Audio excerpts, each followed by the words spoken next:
Bueno, ahora sí, después de una pequeña pausa hemos vuelto. Más Plástico Cruel. Les recomendamos a todos que, formando parte de la comunidad trinchera, escaneando el QR que ha aparecido aquí al lado mío, usted puede acceder a beneficios, a grandes beneficios en librerías, en todo lo que es Malicia, en todas las editoriales que laburan con Malicia, en casas de comida de hamburguesas, en Vermo Interferencia, en un montón de cosas más. Así que forme parte, por favor, ponga su plata. ¿Sí? Estuvo muy bien, cabezando mejor, tremendo. Ahora vamos a pasar a la comunicación con nuestra querida columnista Marianela Altamirano, @gusto de leer. ¿Cómo estás, Marianela? ¿Nos escuchás? Hola amigos, ¿cómo andan? ¿Cómo va eso? ¿Me ¿Todo escuchan? bien? Sí, perfecto. ¿Cómo estás vos? ¿Todo bien? Bien, perdón, me estaba tomando un matecito y mis compañeros, nadie salió a... ¿Alguien nos puede ayudar, por favor? Estabas charlando vos, boludo. Nadie salió a decir algo. No. Marianela, vamos. Yo siento que esta columna da para rato, así que vayamos medio ahí porque va a dar para charlar. Bueno, sí, estoy escribiendo para esta columna, quiero que sepan. Un trabajo de producción. No, pero porque quería ordenar ideas y a mí me sirve mucho escribir. Hoy vamos a hablar de una columna que venimos manejando desde, no sé, desde el verano. Y así, hace bastante surgió la idea, sí. De hecho, recuerdo el libro que nos hizo pensar como en esta columna. Hoy vamos a hablar como de un recurso, un elemento, no sé cómo llamarlo, muy utilizado en la literatura, que es la casa. Bien. Vamos a hablar de libros y casas. ¿Fue con el de Fernanda Trías, puede ser? ¿Cómo? ¿Fue con alguno de Fernanda Trías, era o no? Era en un momento de la literatura latinoamericana gótica, me parece que surgió. Yo llevé a una columna Indócil, de Laura Ortiz Gómez. Que habla de, en realidad son dos chicas que tienen ahí un vínculo sexoafectivo, que trabajan en un conventillo de principios de 1900 en San Telmo, y una parte del libro está narrado por la casa, que cuenta lo que pasa y demás, que habla de los dueños de esta casa y de la gente que termina habitándola y de cómo se organizan y qué sé yo. Y ahí dijimos como, che, hay que hacer una columna de libros y casas. Lo traje como recomendado, pero sí, creo que fue ahí. Después retomamos la idea con la azotea de Fernanda Trías. Sí. Y después, bueno, creo que cada vez que yo digo algo de 7 casas vacías de Schweblin, medio que vuelvo a casa tomada, entonces como... Bueno, está ahí, hablemos de esto, ya fue. Total. Bueno, yo estuve como pensando en esto, siento que siempre que hablamos de casas en la literatura, muy rápidamente vamos como a la cuestión de la casa embrujada, como bueno, las paredes que crujen, las puertas que salen solas, no sé qué. Siento que esto está como muy de la mano con un registro gótico, porque una casa puede significar encierro también, puede ser una amenaza, y ahí yo ya como pensando en eso, rápidamente me fui para una autora que juega mucho con esto, que es Shirley Jackson. Bueno, no sé, en La maldición de Hill House usa como una mansión, como terreno medio de terror psicológico, pasan cosas extrañas, afecta a las mentes de la gente que está ahí adentro. En Siempre hemos vivido en el castillo pasa un poco lo mismo, porque como siento que la casa ahí es como más un aislamiento que ofrece como una falsa seguridad, pero termina siendo como una clausura frente al mundo. Que creo que vos, Juan, habías contado algo de este libro. Sí, yo lo que había contado es que la Shirley Jackson, cuando ella viajaba en tren y se obsesiona con una casa de campo, empieza a ver una casa que le empieza a generar cada vez más miedo a niveles de que cuando tomaba el tren intentaba ir en otra ventanilla que no dé a esa casa, y ella se empieza a obsesionar y termina escribiendo su obra en base, por lo menos parte de sus novelas, en base a esa casa, y termina ella padeciendo agorafobia. No podía salir de su casa. Sus últimos años son de padecimiento total físico y de agorafobia. Pero sí, Shirley Jackson, inclusive en La maldición de Hill House, por momento parece hasta narrar la casa. Es increíble. Siento que ahí se abre como un género aparte que es como literatura de casas claustrofóbicas, porque Sí. ahí creo que también está enmarcada La azotea, Cárcoma de Leila Martínez, que yo no lo Sí, estaba leí, pensando en Sí. eso. pero hoy conté en la cuenta que venía acá el programa, pero picó en punta zarpado, Cárcoma, como Es todo el que, mundo me mandó a leer. es que ¿Ustedes tiene, leyeron? sí, tiene esa misma lógica de la casa viva que agarra del gótico, de la casa que tiene sus propios fantasmas y que tiene sus propias lógicas y reglas, y a los habitantes solo les queda convivir y en última instancia entenderla. Total. Sí, lo tenés que Sí. leer porque creo que te Bueno. va a gustar. Tremenda novela. Sí, como en la casa, como deformando algo de lo que, de las dinámicas que suceden ahí adentro. Sí. Y después también como pensando en el gótico, pensé en Drácula, como, pero no es Sí. una casa, es un castillo, pero siento que es lo mismo como el castillo como territorio del miedo y de lo que pasa ahí adentro. Ahora bien, como las casas no se agotan en lo embrujado, muchas veces siento que están tensadas siempre entre dos polos, como el hogar como refugio y el hogar como amenaza, y creo que es como en esa distancia media incómoda a veces, que es donde realmente se vuelven protagonistas y tienen algo para decir. Pues es como yo pienso como una casa es como el significante por excelencia de lo que debería ser un hogar, como lo íntimo, lo protegido, es donde el lugar, el espacio donde uno se protege del mundo. Pero bueno, como en la literatura constantemente nos vamos como cruzando con esta idea de que la casa puede ser asfixiante, incluso amenazante. También pensaba como en las casas heredadas que hay en la literatura, esas casas que hay que desarmar y limpiar un poco para poder habitar.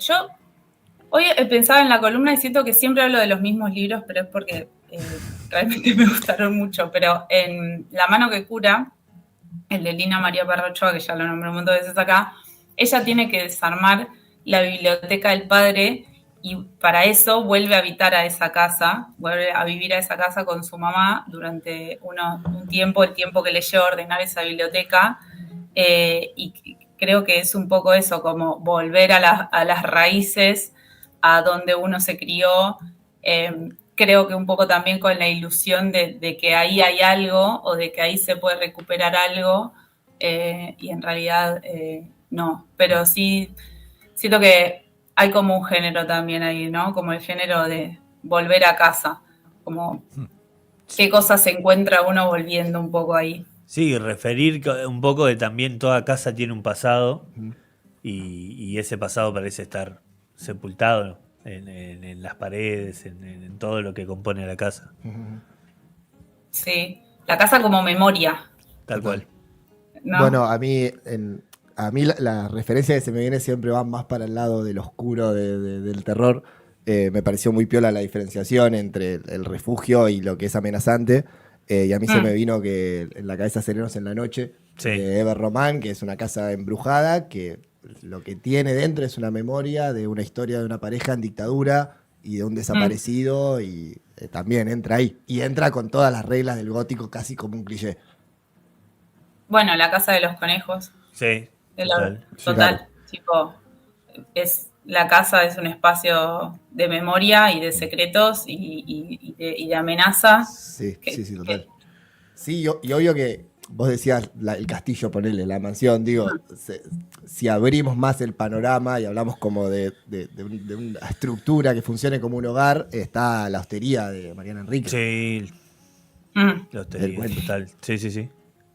Bueno, de Mariana Enríquez también está la casa de Adela, Sí, Claro, tremendo. que es tal vez. como que es el cuento, pero también lo retoma en Nuestra parte de noche, como ese espacio en el que entrás, pero bueno, no sabes si salís o cómo salís. Qué raro que la traigo Mariana acá porque yo no la leo tanto, pero... No, pero inclusive bueno. de Mariana, el patio del vecino. No me acuerdo cuál es ese. El patio del vecino es ella que es la Sí. narradora que mira por la ventana y ve que el vecino en el patio tiene un nene atado con una cadena. Tiene un nene atado. Y hay algo ahí Y de la- la extrañeza de la casa ajena también. No, y ella, la protagonista también no está como en una casa, medio como que se mudó recién y algo pasa con el novio y no sé qué, como ¿no? Sí, No me la acuerdo, inclusive el chico sucio también es una casona en Constitución. Y el Chavo del 8 cuando entran a lo de la bruja del 71, el mítico episodio del otro Tienes razón. gato. Tienes razón. Es una casona embrujada, boludo. Sí. Ya con el chico sucio estás como. Se está robando un poquito, Estaba pero, robando, pero sí, bueno. perdón. Pero Pero hay mucho ahí. sí. De la idea de la mudanza y lo que implica la mudanza, pero sobre todo eso, digo, cuando uno se muda a una casa, es uno el que llega con su historia y con su recorrido también, pero es la propia casa también cómo recibe de alguna manera a las personas. Y es loco como a veces, digo eso, uno puede no creer en fantasmas y en todo eso, pero a la gente a veces le pasa que se muda a una casa y si sabés qué pasó atrás, qué pasó antes en esa casa y demás, bueno, digo, uno siente que puede haber alguna presencia ahí. Hay un cuento de Ocampo que se llama La Casa de Azúcar. Sí. Es una pareja que llegan y el marido como que le miente y no le cuenta que ahí pasó algo y la mina empieza como a tomar la personalidad de la persona a la que le pasó algo en esa casa. También muy bueno. Sí, yo como esto, ¿no? Seguí como con la idea de pensarlo en términos simbólicos a la casa, como qué significa la casa y por qué se utiliza tanto. Y también pienso como que puede ser una buena metáfora de un cuerpo. Entonces, en ese sentido, la casa puede ser algo que somos y que no queremos ver o no queremos mostrar, como por un lado representar lo familiar, lo conocido, lo que nos queda cómodo, pero también lo reprimido, lo que queremos un poco esconder, y como un caldero de tensiones de clase, de género, de memoria, de historia familiar, y también como lo pensaba como el espacio de alineación que puede ser la casa como cuerpo, como espacio para quedarte ahí para siempre y poder no salir tranquilamente y cómo eso te puede moldear tu interior o algo así. Lo pensaba como algo vivo, como un organismo vivo, como algo que se mueve.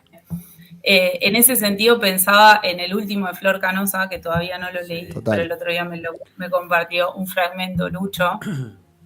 Es que lo agarré. Sí, lo nombraba nada No. justo ahí. Justo habíamos hablado con Marianela de que iba a hacer la columna y yo agarré la tercera aberración y lo primero ya te está... Narra, tiene un párrafo que habla de cómo la casa tiene sus propias reglas y lógicas y está vivo. Ya es eso, ya te pone en esa situación desde que arranca. Sí, ahí Naldo sumaba el chat, sumaban también Mudanza de Santiago Cray. Yo pensaba también en otros que son más un espacio de la casa, digamos, ¿no? Sí. Digo, la habitación del presidente. La habitación del algunos- presidente, increíble. Libros que son como de un espacio en específico, capaz de. Yo me del armé lugar, mi, digamos. me armé mi top 3 de casas. Tremendo. Fabián, Fabián. Yo pensé que íbamos a poder atravesar la columna entera sin decirlo, perdón. pero ¿qué va a ser? claro. Sí, yo tengo alguno para sumar. Bueno, pero- vamos a dejar a la columnista. ¿Pero querés tu top 3 ahora, Juan? No. ¿Lo dejás para el final? Para el final. Yo no armé el top 3. Sí, pensaba en uno que se llama La hermana del desván, que ahora no me voy a acordar la autora porque es una autora de Noruega, creo, algo así. Y es son dos hermanas que quedan huérfanas en una casa mega recontra alejada del mundo, que no sé ni dónde está. Y una de las hermanas tiene una discapacidad que tiene como muchos problemas para moverse y necesita como ayuda para muchas cosas, y es el vínculo entre ellas dos, muy amor-odio, y es esa casa que les queda chica porque todo el tiempo se cruzan y se chocan y no tienen intimidad y se escuchan. Y bueno, después aparece un chabón ahí en la casa pidiendo ayuda, qué sé yo, medio que se instala. Y nada, ese también es. Después lo voy a dejar por algún lado, porque ese libro está buenísimo y no lo vi. Estaba buscando, es Goril, Sí. Gabrielsen, no sé cómo se pronuncia Sí. en noruego. El hijo de Goril. Claro, el hijo de Sí. la hija de Gabriel. De las afueras es el libro, está muy bueno, Bien. muy bueno. Sí, después podemos hacer una listita para que quede en algún lado. Sí. Sí. Sí, voy a hacer una lista y dejar a un lado. Y aparte ese libro juega con otra cosa que es con esa cosa que de no saber si el narrador te está contando la verdad, porque está narrado por la chica que tiene la discapacidad. Entonces hay como una cosa medio de que la amás y la odias vos también a ese personaje, porque, bueno, nada, pero está muy presente la casa ahí, está bueno. Entonces, nada, empecé a pensar como en la tradición que tenemos nosotros. En la tradición argentina yo encontré como varios orígenes en realidad. Uno es la casa de Manuel Mujica Lainez, como ahí la narradora es la propia casa, es la voz que narra cómo llega a su abandono, a su demolición. Bueno, después Casa Tomada, que es como, para mí es el cuento argentino. Tremendo cuento. Esa idea de que lentamente la casa se va volviendo como un terreno inhabitable y te va echando sin explicaciones. Yo siento que de esa casa salen todas las otras casas de la literatura argentina. Lo siento un poco así. Sí, me encanta ese cuento. Y además tiene el plus de la polémica política y de lo que ha dicho Cortázar al respecto, que le da como un mito de origen muy zarpado. Sí. Bueno, de ahí yo creo que podemos pensar en Siete casas vacías, en La casa de la de María Enríquez. Y después también yo pensaba como la casa como espejo social, ¿no? Como la casa como espacio que uno debe abandonar en ciertas... la mudanza forzada, el movimiento forzado, el dejar una casa de manera forzada, el exilio, el irte de tu hogar. Creo que ahí se abre como otro abanico de géneros asociados a casa. Pensando en eso, pensaba en una novela que se llama Chilco, que es de Daniela Catrileo, que es como una distopía medio sci-fi, pero yo creo que no estamos tan lejos. Nada, habla de un país, de un territorio en el que se empiezan a armar socavones en el suelo, consecuencia de políticas inmobiliarias que no respetan ni cuidan al pueblo. Entonces, como ella tiene está en pareja y nada, las casas desaparecen en el piso y queda como muy poco en pie, y la solución más rápida que ellos encuentran es mudarse a una isla que queda enfrente del país. Y nada, es como todo ese exilio, ese desarraigo sin deseo de irse, y como pensar también el cuerpo como territorio y como espacio de identidad. Ese lo pensé como para traerlo para ese género, como la casa y el exilio. Bien.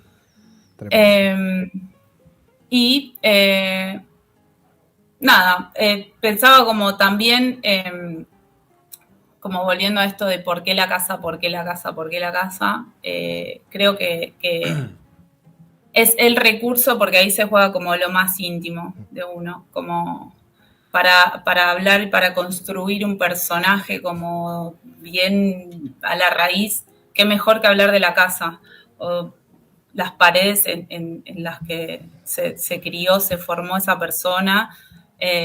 Bueno, cosas... En ese sentido, ¿Qué? hablamos de Santiago Cray y se me vino Otras cosas por las que llorar, de Luciana de Luca, que tiene un espacio de la casa que es el patio, que es ese patio que la persona esta que tiene Alzheimer está tratando de recuperar y de que no se pierda, que hay algo ahí, que guarda su identidad.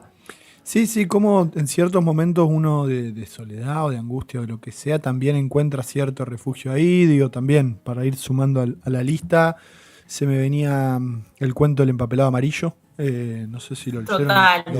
Cuento del siglo XIX, una escritora creo que inglesa. Nada, tremendo cuento. Una pareja se muda a una casa donde les cuesta encontrar, digamos, su lugar y terminan como refugiándose en un cuarto infantil, digamos, pensado. Y es un cuento donde la voz que narra, lo estoy como recordando así, pero es la de la mujer, digamos, en la casa y roza la locura, el machismo de la época y la necesidad de la mujer de encontrar su lugar y lo que le va pasando ahí en la vida en la casa. Es muy bueno ese cuento. Tremendo. Nosotros con Juan creo que coincidimos con nuestro cuento preferido de casa, Sí, totalmente. que es La casa inundada, de Felisberto Hernández. Creo que vamos a coincidir ahí. Que se publica en los 60, pero se escribe en los 40 cuando escribe Felisberto. Digo, lo escribe en paralelo con Casa Tomada.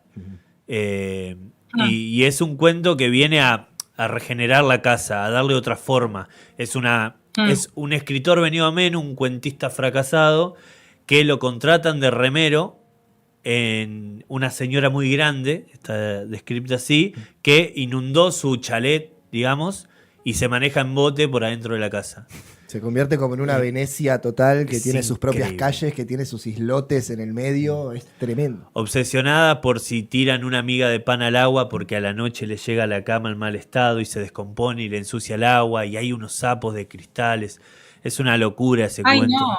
No, Hermoso. es un cuento muy largo, muy poético y tal vez sea el mejor cuento de Felisberto junto con Menos Julia y es uno de los mejores cuentos que yo he leído en mi vida. Es una locura total.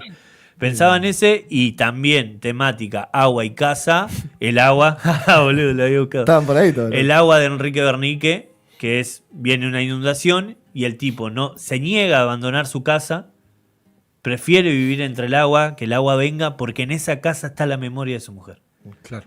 Que lo cual es, digo, es todo un tema, ¿no? En las inundaciones Sí. y en muchos momentos cuando hay que sacar a la gente de algún lugar, la gente Inclusive, que dice, no me voy a ir, qué sé yo. Nací en Hombre. este hoyo y moriré en este hoyo. Hombre. Hay un cuento de Briante, ¿no? Hombre en orilla, de Briante, y inclusive... perdón, quería decir que El agua tiene uno de los mejores finales, mejor últimos párrafos de novelas de la historia de la literatura. Es una locura, una belleza tremenda. Sí, yo pensaba también para seguir dándole giros a la idea de la casa, ¿no? Porque es algo maleable, es algo movible, es como el concepto. Digo, la casa de Asterión se me venía. Sí, Es claro, bueno. un giro como raro, pero también es la casa, lo que representa la casa para el personaje en el cuento, Sí, digamos, ¿no? inclusive Saer tiene una zona, casas, sombra sobre un vidrio esmerilado, bien común. Va por ahí. Pensaba que la fui a buscar. Es una novela, no la leí. Una novela de Marina Clos que se llama Casa de Agua. La iba a recomendar totalmente. En ese sentido. ¿La leíste? Sí, la leí, me encantó, la recomiendo a cada rato. A mí me encanta Marina Clos, pero ella también pone, bueno, es una familia que vive en una casa inundada, pero se rompe la idea de cierta realidad o realismo cuando los integrantes de esa familia se van tomando propiedades propias de una casa inundada. Tremendo. Se transforman en Gran humedad. escritora Marina Clos, aparte. Sí, tremendo. Che, tenemos que ir redondeando. Yo antes de Marianela. irnos quería preguntar si hay alguna influencia del hecho de haberse mudado, atravesado una mudanza en este tiempo. En la columna creo que los cuatro acá hemos tenido un año de mudanzas, así que Sí. capaz que por eso sale tanta literatura de casa. Bueno, pues también hay todo un proceso que va con eso que está bueno acompañarlo Yo- con... Antes de mudarme viví 7 años en el mismo departamento, entonces yo ya sabía cada movimiento, ruido habido y por haber en ese departamento, yo lo identificaba. Y me mudé acá, que es un departamento a estrenar en un edificio que sigue en obra. Claro. Ok. Entonces el primer mes fue bastante hostil porque fue todo como medio a prueba y error, pasaban cosas, se rompían cosas, hubo una gotera, se me mojaron libros. Fue un mes en el que la casa fue como una prueba a pasar, como en esta cosa de adaptarme de una ciudad a otra, también me tuve que adaptar a una casa nueva y sí, creo que también leyendo y buscando cosas para la columna, pensé en esto, cómo realmente puede ser el espacio que te contiene, pero también puede ser el espacio que no te da ganas de nada porque siempre se está rompiendo algo, porque no sé qué. Así que sí, creo que sí, fue influenciado. Tremendo. Bueno, vamos a tener que hacer un poco la bajada de todos los libros y cuentos que se han mencionado. Estaría bueno. Sí, Eh, sí, voy a armar algo.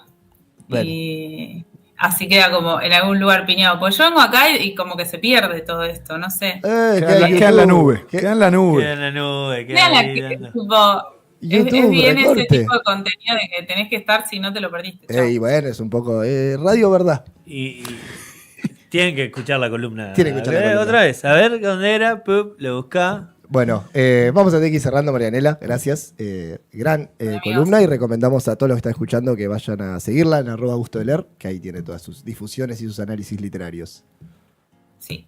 Gracias, Marianela. Literatura y amiga. cosas. Ah. Recién vi el cosito. Literatura y cosas, entre casas. Chao, Marianela, muchas Me gracias. encantó. Adiós. Abrazo grande. Chau. Ahí Adiós. sumaba mi viejo sudeste. Preguntaba si era Sudeste. Preguntás forzado. si era forzado. Es Pero- que es un poco. Es que el concepto de casa es súper amplio, Sí, digamos, ¿no? total. Pero bueno. Total. Bueno, están llegando las 8, nosotros vamos a una tanda y volvemos con más Plástico Cruel.